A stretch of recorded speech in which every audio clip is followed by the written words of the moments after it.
So here we are on day 66. We're in the Opera House in Wellington, which is an old theatre, which is pretending to be an old theatre in the middle of New York sometime in 1933. But that's not why we're talking to you at the moment. We're actually doing the first Web Diaries sequel. Now, the other day we did cameras, and then that sparked a lot of inquiries. Heinz, Al, Andrew, and a bunch of other people said, oh, well, that's nice, but what happens to the film after it leaves the camera? And so we thought, okay, well, let's just shoot a sequel to last week's Web Diary, and so we're now going to follow that roll of film. It's B432, and we're going to follow its journey from the time it leaves the camera all the way through the system, so you can see what happens to that roll of film. The journey of the life of roll B432 starts on set during the shoot. This roll, incidentally, is a scene between Colin Hanks and John Sumner at Skull Island Cove. Yeah, very nice. Thank you. Thank you, and action. And cut. Camera reload. Good. Once PDL's cut, the magazine containing our roll B432 is then taken off the camera and put into a case by the camera assistant and is then taken to the camera truck. It comes back to the darkroom where I download it and scan it and send it off with a runner to the lab where it gets processed. Hey mate, how far away are we? I'm so ready. There you go, enjoy them. Yeah, I'll go on, bro. Where's that place?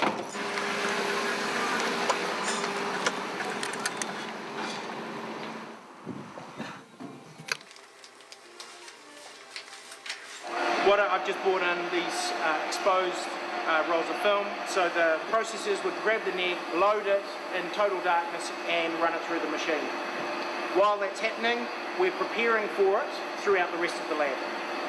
Once that's finished in here, the negative is cleaned, then it is printed, so then you have the negative and you have an unexposed print, and then the negative is transferred in telecine, the print is processed and then screened by Lynn and I in the lab theatre. I look at the colour in here, in the theatre, and then go around to telecine and just check, make sure that everything is looking pretty much the same.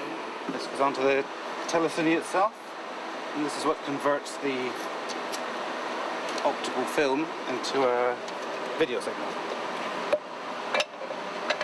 The spirit's called, it's called the spirit telecine.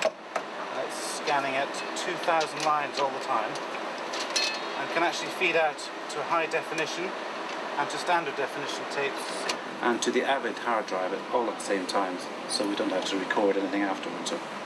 The Avid is what digitises the material for editorial, and then that's all dispatched on a small firewire drive.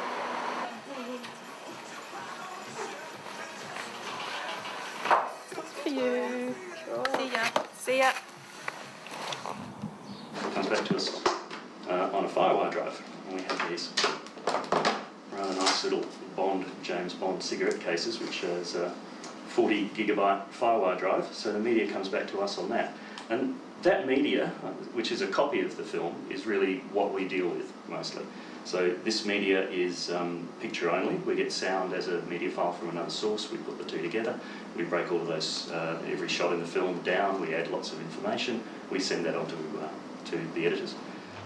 We normally get the footage the next day after it's been shot.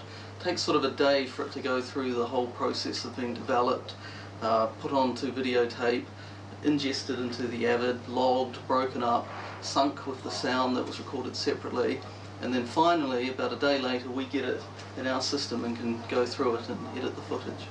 So when it comes time to view the film that we shot, it gets called rushes or dailies. I think that's a British-American thing. I think Americans call them dailies and the Brits or New Zealanders call them rushes. But they are usually viewed in the cinema, although what I've taken to doing now is to watch them on DVD. Usually there's so much footage that rather than sit in the cinema for a couple of hours at the end of each day, Andrew Lesney, our DP, and a few other people watch just one take from each shot to make sure they're happy with the lighting, which is obviously where Andrew's interest is.